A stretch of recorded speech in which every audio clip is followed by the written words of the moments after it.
On file chez vous, c'est le moment de l'aide à domicile.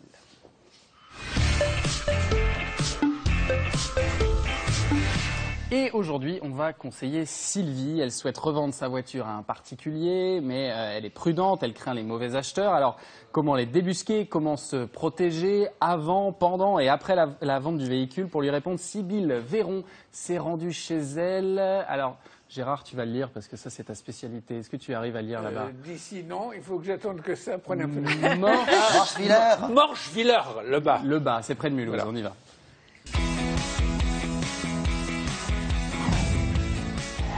Sylvie est allemande et vit à Morcheviller dans la banlieue de Mulhouse. Elle voudrait des conseils pour vendre sa voiture en toute confiance. Elle a 3 ans et donc 67 000 km environ. La voiture de Sylvie a encore de beaux jours devant elle. Si elle a décidé de la vendre, c'est suite à une mauvaise expérience. Son précédent véhicule a enchaîné panne sur panne dès les 80 000 km. J'avais l'impression que ça s'arrêtait plus et je me suis dit, la prochaine voiture que je vais avoir une voiture quasi neuve.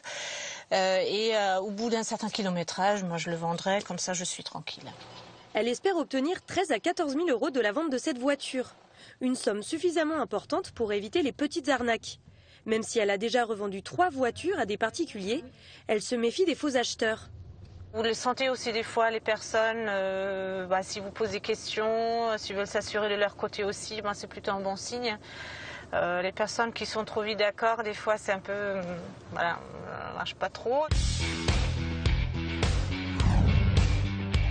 Christophe Winkelmüller est spécialiste de la vente de voitures d'occasion. Il va pouvoir conseiller Sylvie. Je fais rapidement le tour de l'auto. Pour mener à bien la vente de sa voiture, Sylvie doit avoir les bons réflexes. Et cela commence avec la petite annonce qu'elle compte publier, photo à l'appui.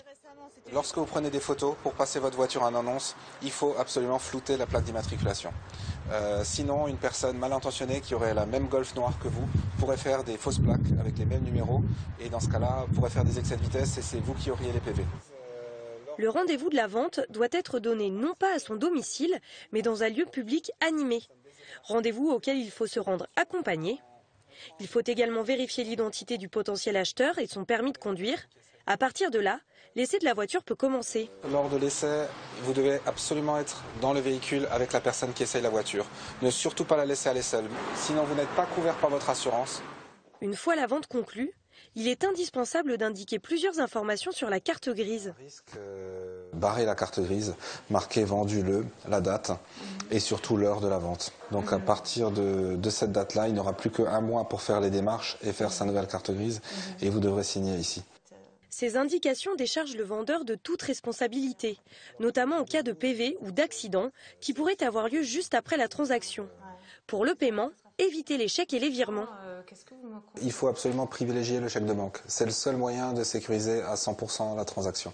Il faut faire la vente pendant les horaires d'ouverture de la banque pour pouvoir appeler la banque émettrice du chèque, contrôler le numéro du chèque et le montant.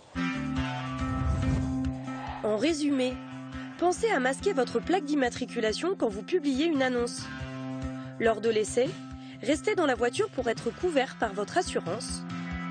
Indiquez votre nom, la date et l'heure de la vente sur la carte grise. Enfin, privilégiez le chèque de banque comme moyen de paiement. Et on va plus loin en plateau avec nos experts. Je me demandais quand même, Gérard, si les espèces, c'était légal entre particuliers. Entre particuliers, oui. Vous savez que pour payer un commerçant, il y a un plafond. On ne peut pas payer un commerçant professionnel plus de 3 000 euros sans qu'il y ait un paiement par chèque. C'est interdit. Chèque ou carte bleue? Chèque, carte bleue, peu importe, mais pas en espèces. Par contre, entre particuliers, il n'y a pas de limite. Donc vous vendez votre voiture, vous pouvez la vendre 10 000 euros en particulier. Mais il y a un problème, c'est que la preuve au-dessus de 1 500 euros en droit se fait par écrit. Donc, si je vous vends ma voiture 10 000 euros, que vous me donnez 10 000 euros en liquide, 9 500, et que vous me les donnez en liquide, et que je ne vous fais pas un reçu, je peux dire, mais vous avez ma voiture, il ne m'a jamais payé. Bah oui. Et c'est à vous de prouver le paiement au-dessus de 1 500 euros. Donc, on peut payer en liquide, mais toujours en reçu, un petit mot comme quoi, en paiement de la voiture, on a payé la somme de temps. C'est un graphique. C'est une quittance, reçue la somme de temps au titre de paiement de la voiture ou de n'importe quoi. Tout à fait, non. Encore, c'est quand même très rare de payer de telles sommes avec du liquide. Non, mais parce qu'on parle de 10 000 €. Mais il y a des gens qui achètent des voitures d'occasion pour 1 500 €, pour 2 000 € qui peuvent avoir ça de côté. Il y a un autre risque, c'est de se retrouver avec un bon stock de faux billets quand même. Eh oui, non mais c'est pour ça que le chèque de banque c'est quand même plus prudent. Mais le chèque de banque, c'est une évidence et c'est vrai que c'est le premier truc auquel on pense et qu'on conseille. Mais le chèque de banque, à condition que ce soit pendant les horaires d'ouverture de la banque, pour pouvoir vérifier que ce n'est pas un faux. Mais ça me fait rire parce que les horaires d'ouverture des banques, les transactions pour les véhicules, elles se font quand? Le week-end ou le soir, quand les gens ne travaillent pas. Donc ça veut dire quand même qu'il faut prévoir du temps au moment où la banque est ouverte. Moi, ça fait 6 mois que je dois aller chercher un chéquier à la banque. Elle est ouverte, ma banque, entre 9h30 et 12h30.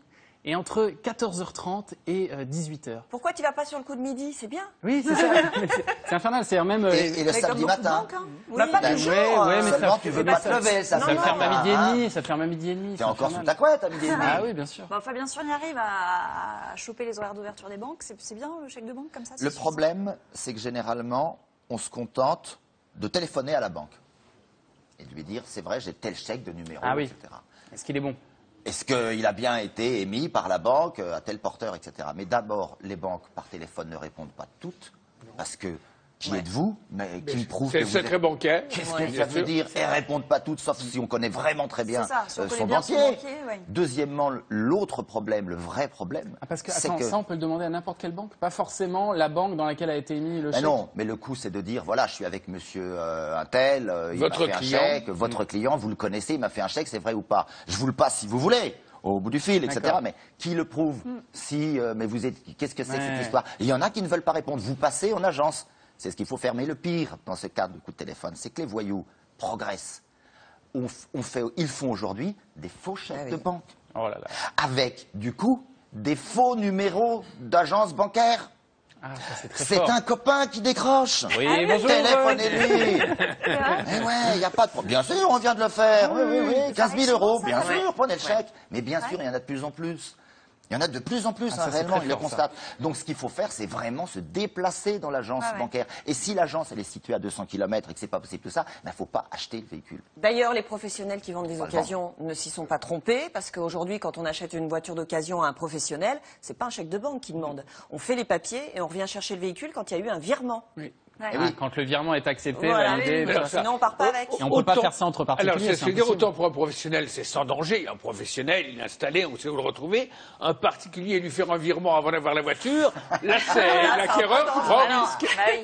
Évidemment. Mais c'est compliqué cette histoire, parce que finalement, on n'a pas de bons moyens super fiables de paiement, quoi. Là, il y a une part de confiance entre professionnels et particuliers. Il faut se déplacer, il faut aller à l'agence bancaire et puis c'est tout. D'accord.